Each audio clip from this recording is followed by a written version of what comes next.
সামরিক হামলার হুমকি অব্যাহত রেখেছে ট্রাম্প প্রশাসন। হোয়াইট হাউসের প্রেস সেক্রেটারি ক্যারোলাইন লেভিট বলেন, কূটনীতি আমেরিকার প্রথম পছন্দ হলেও সামরিক পদক্ষেপও টেবিলে রয়েছে। এর মধ্যেই ট্রাম্প প্রশাসনের ভেতরে মতভেদ দেখা দিয়েছে। কেউ কেউ কূটনৈতিক সমাধানের পক্ষে থাকলেও হোয়াইট হাউস বলছে সামরিক পদক্ষেপ নিতে ট্রাম্প দ্বিধা করবেন না।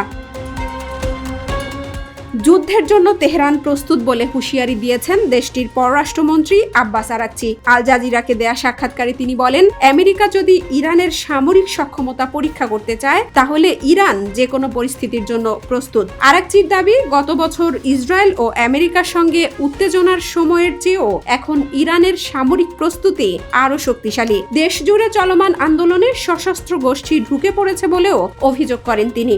এদিকে আমেরিকার হস্তক্ষেপের হুমকির মধ্যে ইরানের প্রেসিডেন্ট মাসুদ পেজেশকিয়ান অর্থনীতি সংস্কার ও জনগণের কথা শোনার প্রতিশ্রুতি দিয়েছেন। গ্রিনল্যান্ড দখলে আমেরিকার শক্তি প্রয়োগের হুমকি দেয়ায় ডেনমার্ক এক চরম সন্ধিক্ষণে বলে মন্তব্য করেছেন দেশটির প্রধানমন্ত্রী মেটে ফ্রেডেরিকসেন। সোশ্যাল মিডিয়ার এক পোস্টে তিনি বলেন, গ্রিনল্যান্ডের ভবিষ্যতের সঙ্গে জড়িয়ে রয়েছে বড় ধরনের নিরাপত্তা ঝুঁকি। এদিকে ট্রাম্পের দাবির বিপক্ষে ন্যাটোভুক্ত ডেনমার্কের পাশে দাঁড়িয়েছে জার্মানি ও সুইডেন সহ ইউরোপের একাধিক দেশ। গ্রিনল্যান্ডে সম্ভাব্য নিরাপত্তা মিশনের কথাও আলোচনায় এসেছে। অন্যদিকে গ্রিনল্যান্ডের জনগণ আমেরিকার নিয়ন্ত্রণ নয় বরং পূর্ণ স্বাধীনতার পক্ষেই মত দিচ্ছেন।